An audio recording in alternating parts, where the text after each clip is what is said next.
আমি হেদায়েত কিভাবে পাব? আমার হেদায়েত পাওয়ার উপায় কি? আমি আল্লাহ তাআলার হেদায়েত পেতে চাই, কিন্তু প্রশ্ন হলো কিভাবে পাব? তাই হেদায়েত সম্পর্কে জানার আগে প্রথমে জেনে নিতে হবে হেদায়েত কি। ইসলামী পরিভাষায় যে চিরমুক্তি, চিরশান্তি পেয়েছে সেই হেদায়েত প্রাপ্ত হয়েছে। হেদায়েত পাওয়ার প্রথম শর্ত হলো আমাকে সরাসরি আল্লাহ তাআলার কাছে হেদায়েত চাইতে হবে।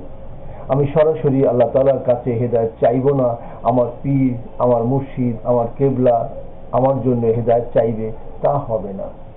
তার বড় উদাহরণ হলো চাচা আবু তালিবের জন্য নবীজি সাল্লাল্লাহু আলাইহি সাল্লাম স্বয়ং আল্লাহ তাআলার কাছে সুপারিশ করেছিলেন, কবুল হয়নি।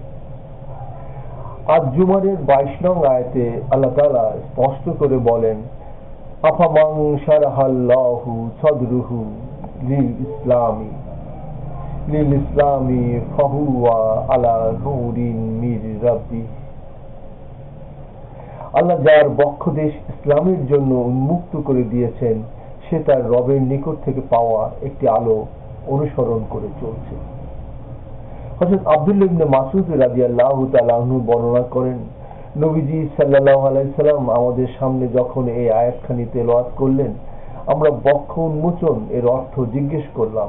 তিনি বললেন, ঈমানের নূর মানুষের অন্তরে প্রবেশ করলে অন্তর প্রশস্ত হয়ে যায়, ফলে আল্লাহর বিধিবিধান হৃদয়ঙ্গম করা এবং সে অনুযায়ী আমল করা তার পক্ষে সহজ হয়ে যায়।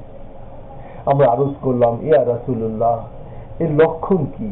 তিনি বললেন, আখিরাতের প্রতি অনুরাগী হওয়া, দুনিয়াদারি থেকে দূরে সরে থাকা এবং মৃত্যু আসার আগেই মৃত্যুর প্রস্তুতি গ্রহণ করা।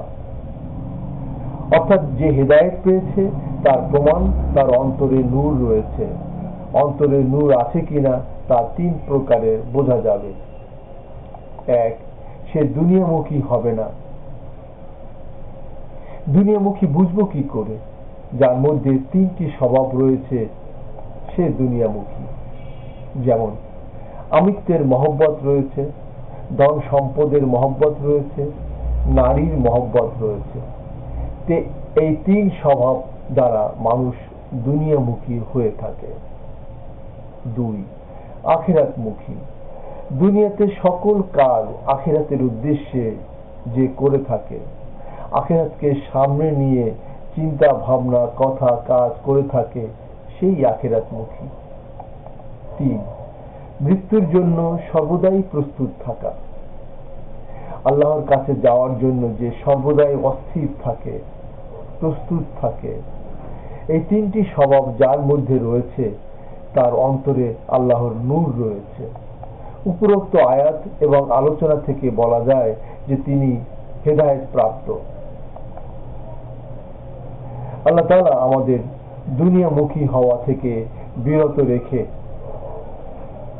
আখিরাতমুখী করুন এবং মৃত্যুর জন্য সর্বদাই প্রস্তুত থাকার তৌফিক দান করুন।